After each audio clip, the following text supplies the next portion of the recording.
Hello, everyone. This is Lee Andrews with Acothame. Thank you again for joining us today.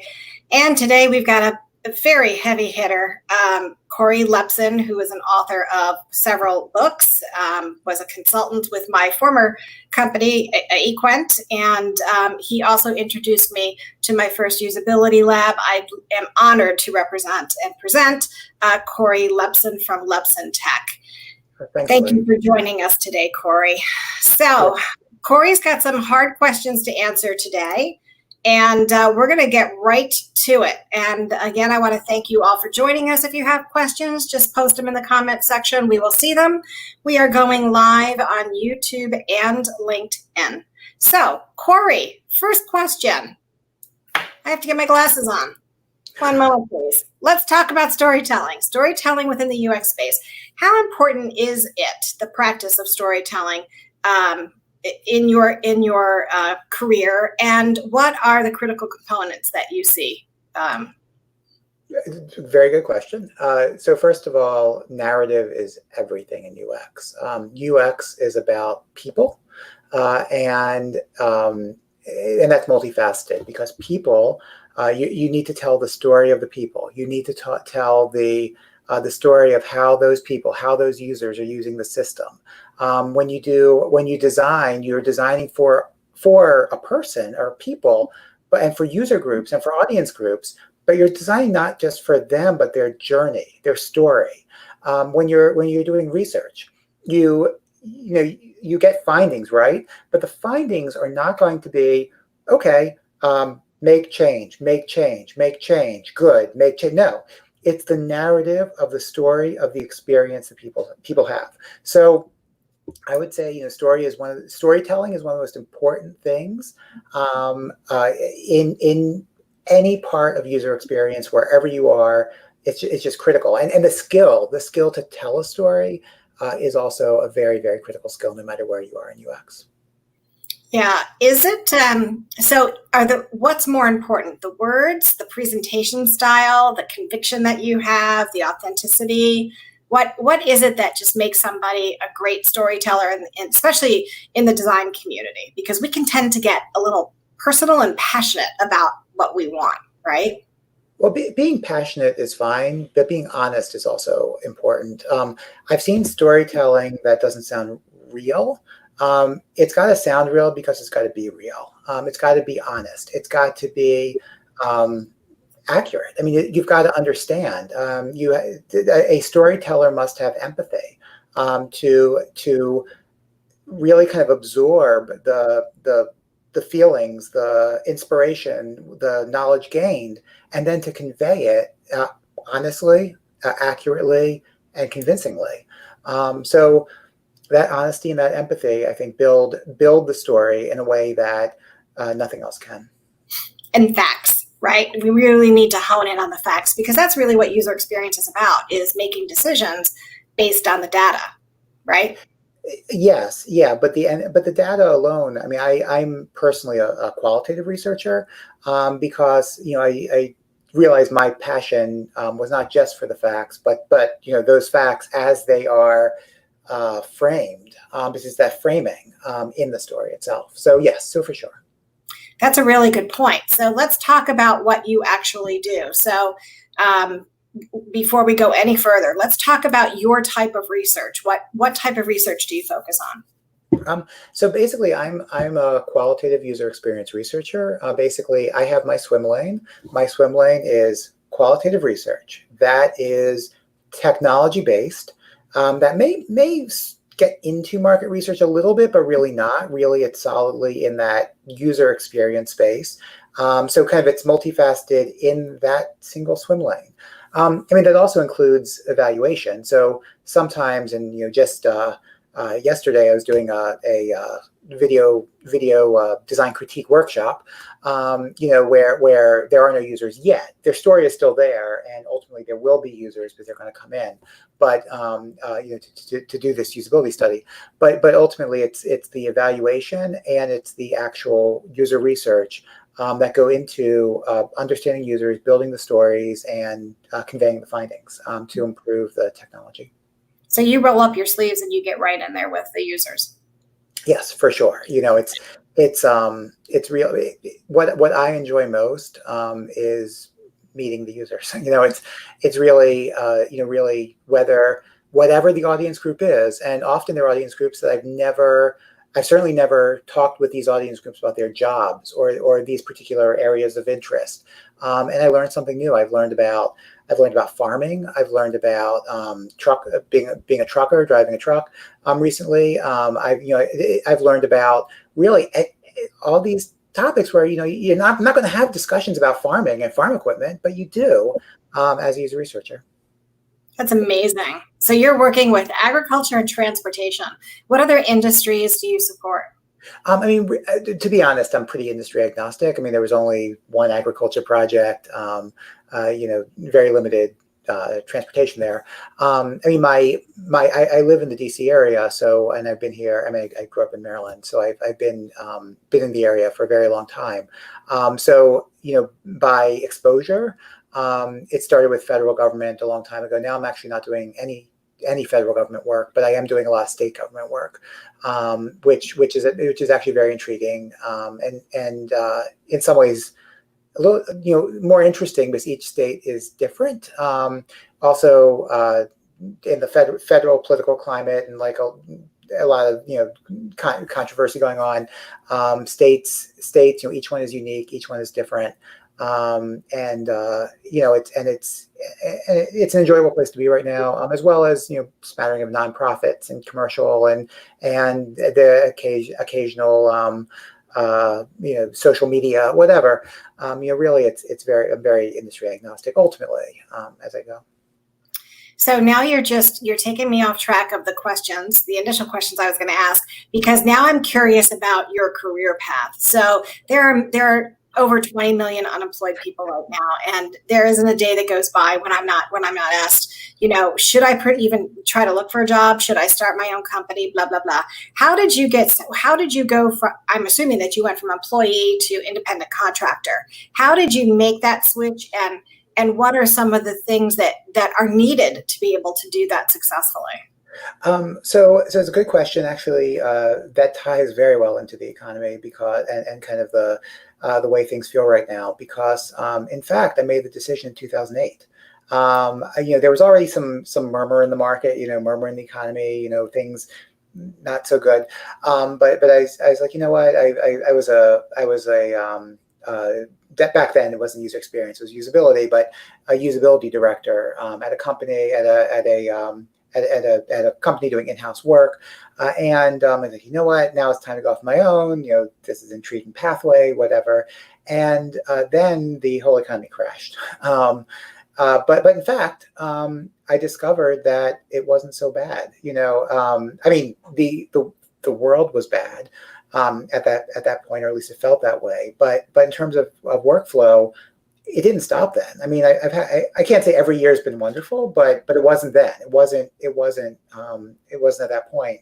And I know for sure there are jobs, there are job openings still, and just because things are bad and just because it feels bad, and now it feels far worse. It's certainly not in user experience would be a time to give up and say, no, it's not going to happen for me. Excellent. And in terms of running your own business, what are some of the key learnings that you've walked away with? Business. Forget UX entirely, and make sure you understand business. The user experience professionals who succeed as freelancers and kind of the micro business owners are the ones who get business. You can't say, I love UX. If you say I love UX and I want to do UX and I want to do design, I want to do research, stop. Then don't start your own business. Don't become a freelancer. If you say, I love the UX, but hey, you know what? I love business too. Then that's where the sweet spot for freelancers is when you love business and you seek to understand business and you want to read about business. If you like, when I read, I'm an avid, read blogs and different topics of interest, in the media and in the newspaper. I enjoy sometimes those business articles as much as I enjoy the technology and the user experience articles, particularly when you're talking about theoretical business decisions and things like that. And it's that passion that I think will make anybody good as a kind of freelancer or micro business owner. Yeah. And that also comes out in their storytelling about UX. So you are successful, I think, in large part because you get the user, the person, the human being behind the problem that you're trying to solve. You understand how that problem impacts an organization. And you also understand how to solve that problem and how it will benefit the user and the organization, your client that you're trying to help. So I think that's great to hear. Now let's get into some hardcore questions about UX today. Mm-hmm. So, unicorn job descriptions. You wrote the book, right? You've written a number of books and a number of articles on job descriptions and hiring in the UX domain. So we're still seeing these job descriptions that have everything from, research all the way through development. What are your thoughts on those unicorn positions that are posted? Well, if the unicorn positions are looking for an intern or looking for somebody who's just starting out in their career, do whatever you want. It doesn't matter. If you say, hey, I've got this job, I'm going to teach you what you need to know. And you know what? You're not getting an expert. If the job, and I would encourage anyone who wants a UX professional to do this, wants somebody with expert or even mid-level expert skills, unicorn jobs are not for you. And I would say, speaking personally, I'd say, short of the intern position, we just need help in everything, don't do it. Really it's the most important. Okay, so let's look at the business side. Business side, the most important thing is to have someone with expert research skills, expert design skills, whatever you want to have someone. That doesn't mean you can't have expert research and expert design skills or some combination, or you expert interaction design or expert visual design. That's all fine. But when you want everything as expert level skills, we want 10 years of experience. Forget it. It's not going to happen. Or if it looks like it's going to happen, it's because of, you see what you want to see. And you say, oh, well, I see all these different skills. They must be, and they've been doing this 10 years. But ultimately, I mean, the way I like to think about it is if you say, okay, I've been doing research 25 years, pretty solid researcher. But if you ask me to design, I've got a smattering of design things in there. You'd say, well, you've been doing this 25 years. Of course you're an expert, but I'm not in any way, shape, or form a design expert, or even a mid-level designer.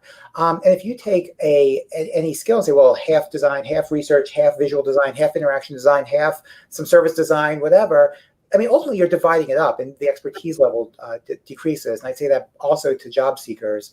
The best money can be found by your expert skills. So whatever it is, whatever you can really genuinely claim expert skills in, that's where your best money is. Therefore, beware of unicorn roles. Interesting. So let's talk about that, because I know some experienced user experience professionals who are having a very difficult time finding a job because they don't meet all of those keywords when they apply for these jobs. What would you say to those UX experts with 10 plus years of a proven track record that are struggling? I think it's a tough time for them right now. Right. And that's fair. I mean, and absolutely. I mean, I don't want to discount the fact that it's a tough time, in the job market, period. But I would also say that you've got to separate the UX jobs from the jobs that have a UX kind of in the job title. And absolutely, if you get caught with every job that has a UX in the job title, it's a very different experience than if you filter to only the user researcher jobs, or filter to only the design jobs, or the design with some user research, or the user research with some design. But you have to start filtering, because once, if you have those expert level skills and you're looking at the wrong job set, which perhaps way outnumber the genuine job, like the genuine kind of expert level job set, it's a different story. Yeah, one of the pieces, I want your thoughts on this. Some advice that I'm giving some of these senior UXers is don't go through recruiting. You can always upload your resume, whatever you want, but go to the C level. Go to the SVP of user experience. Don't even think about starting think that you can think that the recruiting process is part of it. And I've had several people, several recruiters on these Live with Lee broadcasts, and they've all said the same thing. If you're qualified, go around me. Go and network within the organization, because they know they can't get to everybody. And they're humble enough to say, I know I can't get to everybody. Go around me. As long as you're good and you know you can help our company, get in there. Get in. And we just had Casey from Microsoft on the call and recruiter, and she's like, yeah, go around me. Go for it. What are your thoughts on that? I mean, it depends. I mean, sometimes you can, and sometimes you can't. If with LinkedIn, for example, and particularly if you have InMail, it's easy sometimes to find directly the right person or find somebody who knows the right person. That said, sometimes you can't. So if you can get to somebody who can make decisions, that's great. If you can't, that's also fine. I wouldn't say there's necessarily one right answer. And I've seen both paths to success. I also know, from the C-suite perspective, you don't necessarily want, or they don't necessarily want to be inundated by calls, and sometimes Right. they funnel the person right back to the recruiter. I don't know that there's one right answer, but yeah, certainly any path. Yeah, any path to get there. So let's talk more about what your clients are asking for. So with this, people are really looking at their dollars, right? So are they asking, and does your company provide more than research and or testing? And when they are asking you to do A to Z, what is your response? So basically, if a client or a potential client comes to me and says, well, we need design and research, and it's 50% design and 50% research, I would basically just say, I'm sorry, it's not my swim lane. If we want 90% research and 10% design, either I can do it myself, or I can subcontract it out. So I definitely have my swim lane, which also means that in my personal space, any client that knows me isn't even going to ask about anything aside from research. But the research bucket is actually fairly wide. So once you zoom in, like if you're looking at Google Earth, right? You see the Earth, and you zoom a little closer, and you see a little more, and you zoom a little closer, and you see a little more. When you zoom down to user research, in my business, user research becomes very divided. I mean, you've got your evaluation, which could include like a design critique workshop kind of thing, like I just did, where it's really kind of a discussion of a facilitated discussion with the client of their interface. But also, I mean, there's also heuristic or expert reviews, where you just review something without the user with them in mind. To the qualitative user research, to the usability testing, to the more ethnographic contextual inquiry, to the information architecture, the card sorts.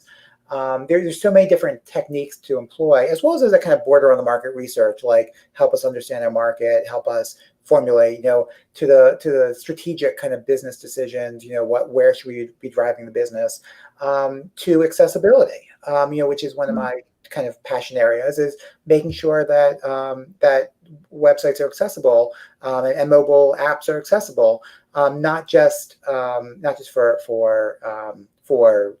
sighted users, for example, but for blind users, or for users with any kind of physical or cognitive barrier. So it's a pretty wide net that I have, but again, only in my little research swim lane. And that said, the ripples I've seen that I've had this year are from having to go remote for stuff, which, for example, dropped a usability study by one day. It was a 4-day study, became a 3-day study for various reasons. An international project got pushed off to the indefinite future. So I've had ripples this year, but definitely not. But I haven't seen any decrease or any strong decrease in the desire for research, just when that research is going to happen. Like, I've had a client that said, we want this in person, we just need to wait until you can do it in person. So it's there, Well, you just answered my next question, and that was, how has COVID affected, your business and user research? So it's interesting to me. I did not realize how narrow your swim lane actually is. I thought it was a little bit wider, but it really isn't. So how do it, and companies are companies asking to hire you full time, or are they cool with you being a contractor? Are they preferring that you be a contractor? I mean, when companies have contacted me, like, to do work, that's the expected thing. And usually, I mean, and again, where I make my business is the very small projects. I might have a project at most it spans a month or 2 months maybe, but it's not like full time for 6 months or things like that. So those companies basically aren't looking for a full time researcher. But that said, I certainly get the recruiter, the recruiter traffic saying, come join. And by the way, it's in this town that you're not in, and it's a salary range that is not what you want, but it's all good. We need you. Yeah. Oh man, I'm working on that side, Cory. I'm really working hard. There's lots of good recruiters out there. There are. So, which leads me to the next question. I wonder if more of the research function is being outsourced or contracted versus it's kind of like that 80-20 rule. There's like 20% is that heavy lifting on the research, right? And the testing, and 80% is really all in the execution, the design, the prototyping, the development, all that kind of stuff. Do you think that almost sounds to me like the business model that you're supporting is that let us help you with that heavy lifting on that 20% part because you don't need that full time. The other side of the coin is companies could be doing that inside, right? That 80% or that 20% of the research and the heavy lifting can be done in-house and then outsource the rest of the execution. So is there a balance there? What do you recommend that your clients do in those cases? Right. So what you defined is exactly my business model, which is when you don't want it, when you want research, but you don't want a full-time researcher, call me. That's my business model right there. And that said, but it's not just true for research. It's also true for designers because interaction. Let's say you're an interaction designer. The same can be said there. We've got. It obviously depending on bandwidth, but there may not be a need for a full-time interaction designer because it's just kind of a limited scope engagement. Same could be true for some more strategic, for content strategists, for anything that kind of falls in that general UX bucket. So I think that same model can be applied beyond. I mean, obviously, I found my niche in the research side of things, but doesn't have to be. And in terms of companies, kind of from a company side, saying, well, what do we do?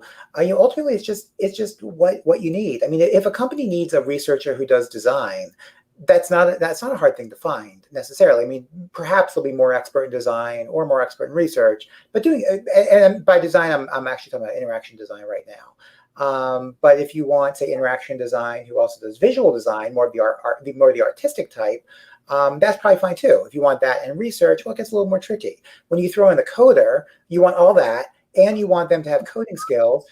That's when you start approaching unicorn level, and that's when you start finding like, oh my gosh, where are these people? Where are the experts? Yeah, and there is a risk when you don't hire an expert, right? To me, it's like, do I go to a general practitioner physician for ear, nose, and throat problems? That's just probably not the best thing to do. We've got some comments here. Darren Hood said he said laugh out loud, and yes, he was agreeing to the unicorn thing. I'm pretty sure. And Michael Berg says, yes, it's physics. If energy is being transferred across many disciplines or methodologies, then ultimately no single discipline is building a concentration of that skill. So yeah, I think people in the UX domain agree on all of that. What happens, Cory? I will tell you what happens is I get people like you on these wonderful broadcasts, and they share their wisdom. Then they get into the organization, and then they start asking for unicorns. Yeah.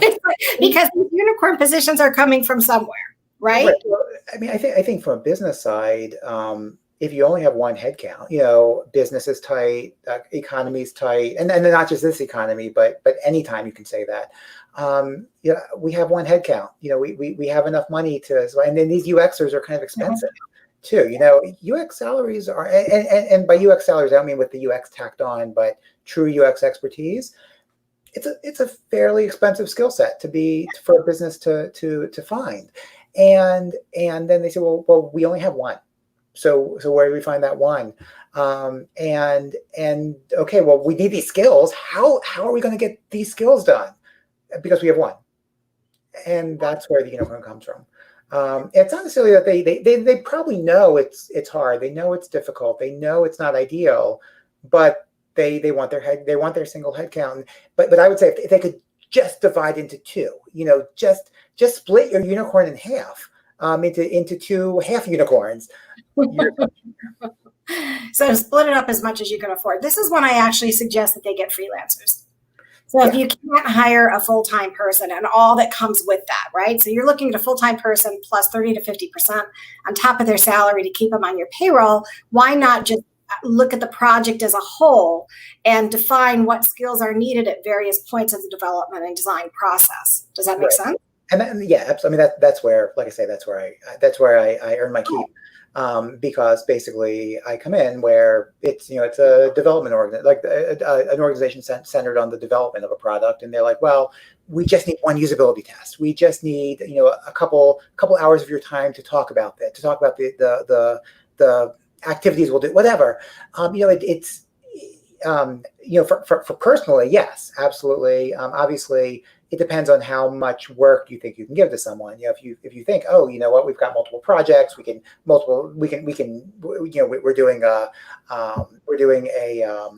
I was on a project recently. It was a safe agile project where we had multiple agile swim lanes simultaneously, and then the researcher that they hired a full-time researcher who would bounce between the projects. So it all depends what's right for a company, and certainly kind of for the smaller scale needs, freelancers are good, and for the larger scale needs where you can span, full-time. So I like to be forward thinking, and always have been. And the question I now have is I'm doing research I'm bringing user research into the human resources capacity, right? Mm-hmm. So I'm doing all the heavy lifting and figuring out what the future of human resources is going to look like, what their roles are going to be, and how we're going to staff up. What's talent management going to be looking like? And so now we're looking at such a complex and diverse way of hiring and increasing diversity, right? And inclusion in an organization. So for user experience, how do you see user experience impacting an organization in the future? Like, what is the future of user?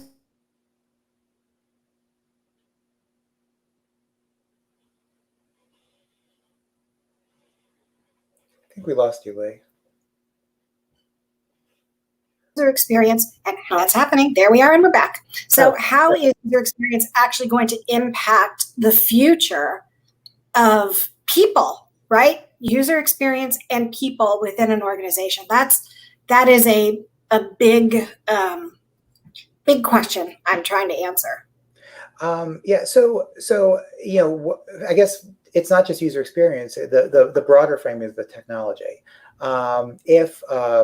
Let's even thinking in the last 2 months, right? Streaming, is streaming conversations the future? Because if so, there's a whole user experience route there. I think Zoom learned that lesson when they kind of grew big all of a sudden. Augmented reality, virtual reality, artificial intelligence, the future of chat. Are those the future, or maybe something we haven't even conceived of yet is the future? Some new technology, some new mobile or web or computer or standalone that is going to blow us out of the water. And that is going to impact the user experience role more than anything. Ultimately, though, the companies that succeed is a little bit cliche, but the ones that succeed are the ones that pull in user experience skills and knowledge and background into the work stream early on and continuously. So the more it grows, the more it changes, the more the technology frame changes as people need to understand people's reaction. I just read a great article from Nielsen Norman about the grocery store experience when you're doing online shopping in in the year of COVID-19, and how that the context of use has changed, like that. It changed. So that's the future. Whatever technology comes, that's where user experience goes to.